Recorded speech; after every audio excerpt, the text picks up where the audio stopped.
வணக்கம், welcome to sir police academy, number 1 police academy in Tamil Nadu. And this is Udayakumar, physical director. இன்னைக்கான videos என்ன அப்படின்னு பார்த்தீங்கன்னா, ஆல்மோஸ்ட் வந்து ஃபிசிக்கல் செலெக்ஷன் அப்போது சில பேர் வந்து ஃபிசிக்கல் ஹார்ட் ஒர்க் நிறைய பண்ணுவீங்க. இந்த ஹார்ட் ஒர்க் பண்ணுற விஷயத்தில் பார்த்து சில பேர் வந்து கான்சன்ட்ரேட் பண்ணுற அந்த விஷயம் என்னன்னு அப்படின்னு பார்த்தீங்கன்னா, proper warm up, proper warm down, அதுக்கப்புறம் ஸ்ட்ரெச்சிங். இது மூணுத்தையும் பண்ணாத ரீசன்னால சில பெயின் வரும், சில பேருக்கு வந்து ஸ்வெல்லிங் ஆகும். அதுதான் நம்ம கொஸ்டினாக இப்போ மாணவர்கள் கேட்டுக்கிறாங்க. ஒரு மாணவி கேட்டுக்கிறாங்க, இதில் பார்த்தீங்கன்னா சார் எனக்கு ஆங்கிள் ட்விஸ்ட் ஆயிடுச்சு சார், இதில் வந்து கால் வந்து ஸ்வெல்லிங்காக இருக்குது, இந்த ஸ்டேஜில் என்ன பண்ணால் நம்மளுக்கு பெயின் ரிலீஃப் ஆகும் அப்படின்னு சொல்லிட்டு தான் பார்க்க வரும். பேசிக்காக நீங்கள் கான்சன்ட்ரேட் பண்ணுற விஷயம் பார்த்தீங்கன்னா, இப்போ ஆல்மோஸ்ட் நீங்கள் கம்ப்ளீட் பண்ணுற விஷயம் பார்த்தீங்கன்னா 15 டேஸ் இருக்குது. இந்த 15 டேஸில் ஒர்க் அவுட்டை கான்சன்ட்ரேட் பண்ணுறீங்க. செகண்ட் விஷயம் பார்த்தீங்கன்னா warm up, warm down and stretching. இது 3 விஷயத்தை நீங்கள் கான்சன்ட்ரேட் பண்ணால் உடம்புல எந்த வித பெயின் இருக்காது. Next activities, get ready for ஆக்டிவிட்டீஸை நீங்கள் வந்து ப்ராப்பராக பண்ணின்னு போயினே இருந்துடலாம். ஸோ இந்த ஆங்கிள் பெயின், ஆங்கிள் ஸ்வெல்லிங், இதுக்கு என்ன ரிலீஃப் பண்ணலாம் அப்படின்னு சொல்லிட்டு பார்க்க போகிறோம்.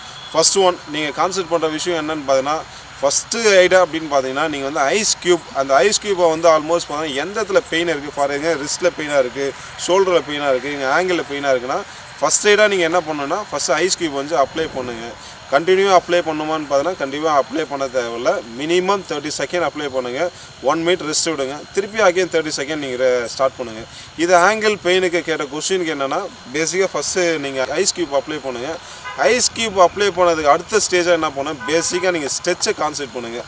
ஸ்ட்ரெச்சில் ஒரு 3 விஷயம் இருக்குது. இந்த 3 விஷயத்தை என்னென்னு பண்ணுறேன்னு பார்ப்போம். இந்த ஃபஸ்ட்டு ஸ்ட்ரெச் பார்த்தீங்கன்னா, ஆங்கிளில் ஒண்டி நம்ம ஸ்ட்ரெச்சை கான்சன்ட்ரேட் பண்ண போகிறோம். இந்த ஆங்கிள் ஸ்ட்ரெச்சை பொறுத்த வரைக்கும் பேசிக்காக இது ஃபஸ்ட்டு ஸ்ட்ரெச்சை நம்ம கான்சன்ட்ரேட் பண்ண போகிறோம். ஸ்ட்ரெச் பண்ணும்போது மேக்ஸிமம் நீங்கள் கான்சன்ட்ரேட் பண்ணி ப்ரீத் இன் ப்ரீத் அவுட், அதை ஒண்டி கான்சன்ட்ரேட் பண்ணுங்கள். இது ஃபஸ்ட் ஸ்ட்ரெச். செகண்ட் ஒன்று பார்த்தீங்கன்னா இந்த சைடு, இதுவும் பார்த்தீங்கன்னா மேக்ஸிமம் 30 செகண்ட் நீங்கள் கான்சன்ட்ரேட் பண்ணால் போதும். தேர்ட் ஒன் பார்த்தீங்கன்னா பேக், இதில் பேக்கில் பார்த்தீங்கன்னா இந்த ஸ்ட்ரெச்.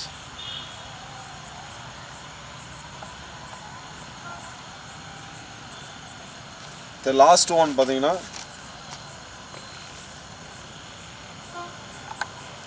ரிலாக்ஸ். இது ஆல்மோஸ்ட் பார்த்தீங்கன்னா நீங்கள் 3 டைப் ஆஃப் ஸ்ட்ரெச்சை நீங்கள் கான்சன்ட்ரேட் பண்ணி முடிச்சாச்சு. இது 3மே பார்த்தீங்கன்னா, இது எதனால் மேக்ஸிமம் வருது பார்த்தீங்கன்னா, ப்ராப்பராக நீங்கள் வார்ம் டவுன் பண்ணியிருக்க மாட்டீங்க, ப்ராப்பராக ஸ்ட்ரெச் பண்ணியிருக்க மாட்டீங்க. இந்த ரீசனால் வரும். இதை தவிர்த்து ப்ராப்பராக நீங்கள் ஷூ போட்டு இருந்தீங்கன்னா இந்த பெயின்லாம் வராது. ஸோ இதை 3 செக் பண்ணி பாருங்கள். இது 3த்தில் எது ப்ராப்பராக இல்லை அப்படின்னா கண்டிப்பாக இந்த பெயின் வரும். இந்த ஸ்டேஜில் ஃபஸ்ட்டு ஐஸ் க்யூப் அப்ளை பண்ணுங்கள். செகண்ட் ஒன் ஸ்ட்ரெச்சை கான்சன்ட்ரேட் பண்ணுங்கள்.